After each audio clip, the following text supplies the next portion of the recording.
ایک وہ آدمی جو پاکستان کے ساتھ بڑا ہوا ہے، جس کا جینا مرنا اس ملک میں ہے. یہ میں آپ کو بار بار یہ بات بتاتا جاؤں گا کہ ہم اس وقت بالکل تباہی کی طرف جا رہے ہیں.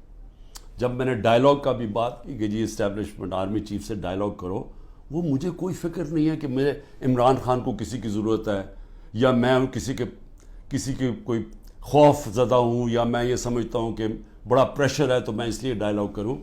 مجھے پاکستان کی فکر ہے کہ میں یہ پوچھنا چاہتا ہوں سب سے پہلے کہ اتنی جو ہم نے کہا، جس آرمی چیف نے جب مجھے ہٹایا، اس نے کہا جی پاکستان کو آئسولیٹ کر دیا تھا، اکیلا چھوڑ دیا تھا.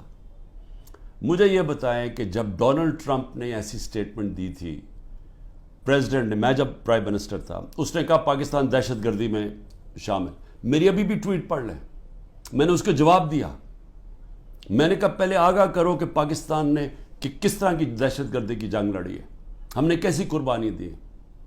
اسی ڈونلڈ ٹرمپ نے مجھے امریکہ دعوت دی، اور جو میرے ساتھ تھے، جس طرح کا پروٹوکول مجھے دیا، ذرا بتائیں کبھی کسی پاکستانی پرائم منسٹر کو ملا ہے؟ اس نے عزت بھی دی. اس کے سامنے میں نے کشمیر کی بات کی. اس نے کہا کہ میں کوشش کروں گا کشمیر کا مسئلہ حل کرنے کے لیے. ان کی جرت نہیں ہے نام لینے کے لیے کشمیر کا. اس کے بعد اس نے سارے میرے اور میرے ڈیلیگیشن کو سارے وائٹ ہاؤس کا خود دورہ کروایا، ٹور کروایا، عزت دی. میں یہ کیوں کہہ رہا ہوں؟ کیونکہ میں مغربی ذہن کو سمجھتا ہوں. آپ اگر ان کے نیچے ان کے سمجھتے ہیں کہ ان کے جوتے پالش کرنے سے وہ آپ کی بڑی کوئی رسپیکٹ کریں گے، وہ آپ کو حقارت سے دیکھتے ہیں. وہ سمجھتے ہیں جو اپنے ملک کے مفادات کے لیے کھڑا ہوتا ہے وہ اس کی عزت کرتے ہیں. میں یہ کہہ کے تھک گیا ہوں کہ مغربی مائنڈ یہ چیزیں سمجھتا ہے. میں جب کہتا تھا کہ وار آن ٹیرر ہمیں امریکہ کی جنگ میں نہیں پڑنا چاہیے، تو ان سب کو پتا تھا جب میں امریکہ گیا ہوں کہ میں نے ان کی جنگ کی مخالفت کی تھی کہ ہمیں نہیں شرکت کرنی چاہیے، کیونکہ ان کو پتا تھا میں پاکستان کا سوچ رہا ہوں. میرے ملک کے 80,000 لوگ اس کے اندر شہید ہوئے تھے، ہماری جنگ نہیں تھی. تو میں جب ان کی تنقید کرتا کہ ان کی جنگ میں نہیں جان، وہ سمجھتے ہیں کہ یہ ایک آدمی اپنے ملک کی بات کر رہا ہے. میں نے جب ان کو کہا افغانستان کے اندر کوئی ملٹری سلوشن نہیں ہے، تو ان کے سینیٹر لنزی گرام، یہاں تکڑا سینیٹر ریپبلکنز کا، اس نے پاکستان آ کے بیان دیا کہ عمران خان ٹھیک کہہ رہا تھا، کہ وہ اس چیز کی رسپیکٹ کرتے ہیں. یہ جو جا کے جناب فورن منسٹر بلاول بھٹو ہر دوسرے دن پہنچ کے اچھی انگریزی بولتا ہے، اس سے وہ متاثر نہیں ہوتے.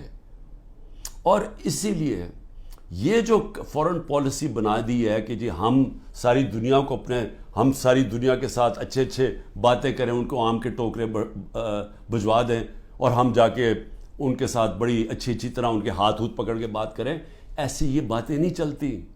آج آئسولیشن ہے پاکستان کی، اس کو آئسولیشن کہتے ہیں. کہ وہ ملک جنہوں نے روس سے تیل نہیں خریدا، ہم نے ڈیل کر لی تھی ان سے، یہ آگے بات تو بڑھاتے. ہماری تو صدر پوٹن نے اپنا انرجی منسٹر بھجوایا تھا میری میٹنگ کے بعد.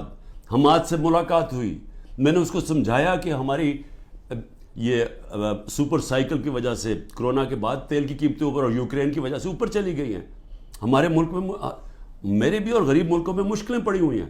اس نے انرجی منسٹر بھجوایا، بات ہو گئی، واپس آئے تو نو کانفیڈنس ہو گئی. کیونکہ جناب یہاں آرمی چیف صاحب باتیں کر رہے تھے، وہاں ان کو بتا رہے تھے جی بڑا اینٹی امریکن ہے اور عمران خان، اور ادھر سے سائفر آ گیا کہ جی عمران خان کو ہٹاؤ نو کانفیڈنس میں.